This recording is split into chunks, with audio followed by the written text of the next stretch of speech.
Let's talk about tech history, Jonathan. Yes, this week we're doing April 5th through 11th. Nice.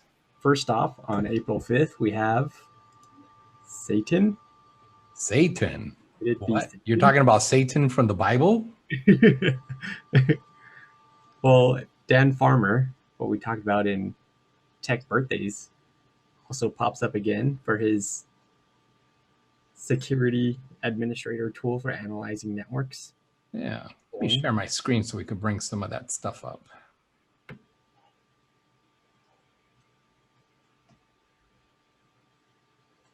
Could it be Satan?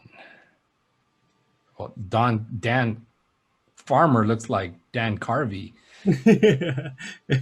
from Wayne's World. Yeah.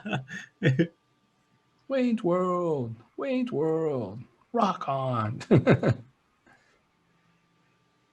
So it's not Satan from the Bible, but it's a security administrator tool for analyzing network, or a packet sniffer in short.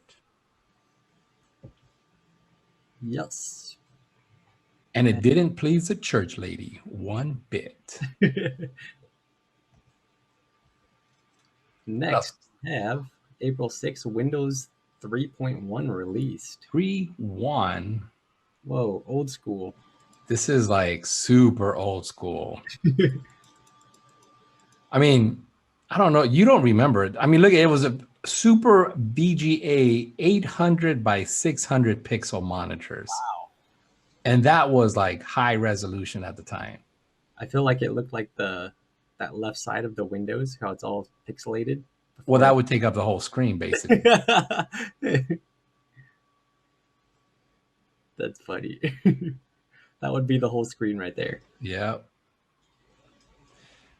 They had such a hard time getting drivers for a lot of the controllers and stuff. Oh my gosh.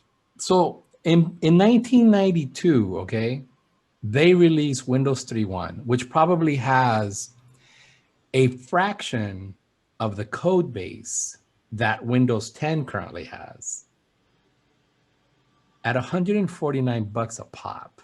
Wow. Wow. Right now, you can buy Windows 10 for, I think, just over $100, maybe under $100. I don't know. That's insane. That's crazy. They sold 3 million copies the first 2 months. 3 million copies. So that'd be 3, 1, 2, 3, 1, 2, 3 times 149. They made $447 million. Or is that billion? No, $447 million. Wow. That's $500 million. That's insane. And the guy was only 19. Yep. With $500 million?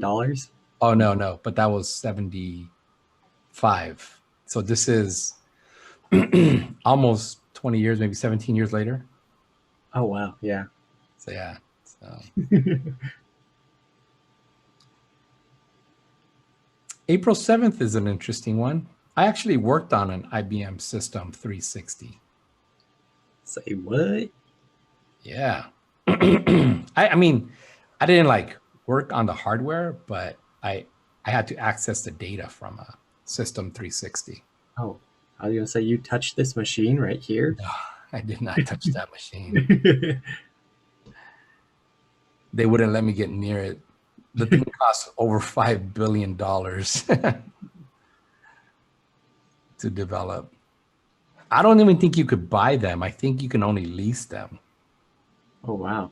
Yeah. And if I'm not mistaken,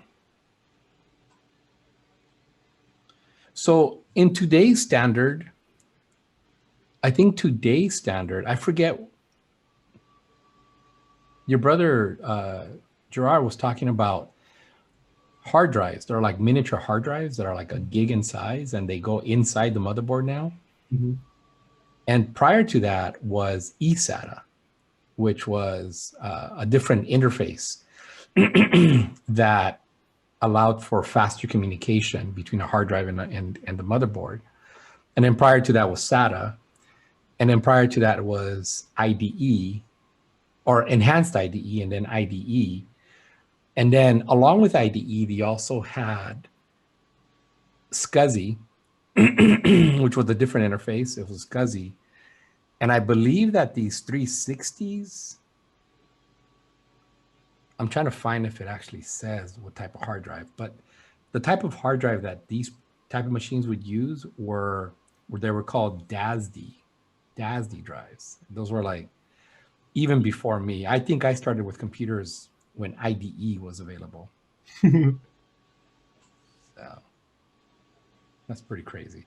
Cool. On April 8th, we have John Scully joins Apple. Oh. Apple's dynamic duo. Let's talk about John Scully. John Scully came from Pepsi Cola, or Pepsi Company, because he wanted a person who was in charge of an important product and, you know, like brought notoriety to a product. And he's like, well, I'm going to bring John Scully on board. And let's look at April 11th. So this was 1983, okay? Let's look at April 11, 2 years later. Almost exactly 2 years after joining Apple, John Scully asked Steve Jobs to step down as the head of Macintosh division. Oh, wow.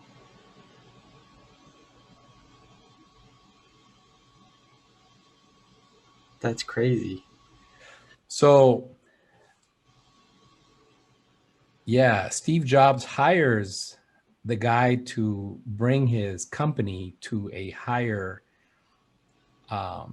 level of notoriety and gets fired for that. Because John Scully had just the right of zeal of political power to get rid of him. Wow. That's pretty crazy. That is crazy, huh? Jobs invented Apple. But he didn't invent the iPhone. Oh, that was John Scully? Did he invent it? John Scully? Yeah. No. I think it was the engineers that came up with the idea of putting the computer in the phone. And Steve Jobs, like, that's a stupid idea. No one's ever going to want a computer in the phone.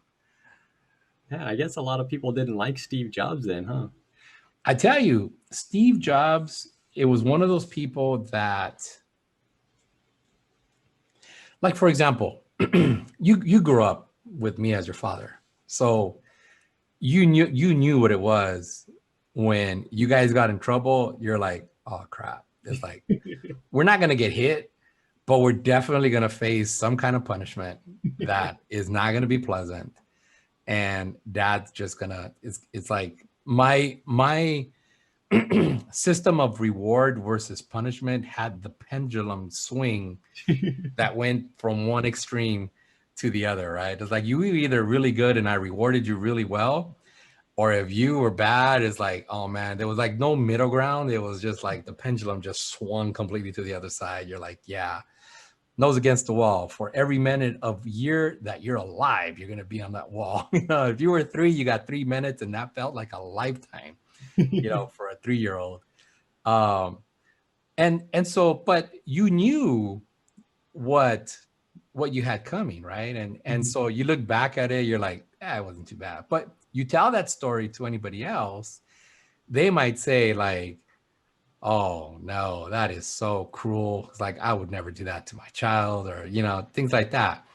And but you know me, you know that it's like you guys had clothes on your back, food on the table, a roof over your head, toys galore. I mean, we had like every single popular. I mean, you guys were like 5 years old. You guys had like 13-year-old toys, you know, toys that belonged to a 13-year-old. I had to sit there and train you how to use them. We played games all the time. And then when I would punish you guys, that's like, show me how to play your game. Like, no, Dad, you're gonna mess up my high score. Like, show me how to play your game. You're like, oh. And so yeah, so Steve Jobs was like that. If you knew him, you knew what he meant. You know, in one of the movies that they created about him, and you know, the character that portrayed him, they were, he had just came back from Next Computers. They had just hired him back, and he asked his designers, like, what are you doing here? And that question can come across in several different ways, right? Mm-hmm. If you didn't know Steve Jobs, you're like, what am I doing here? It's like, I'm working for you. Can't you see? I'm trying to make something. But if you knew him, you would say, I'm here because I believe that I can make a difference in Apple products.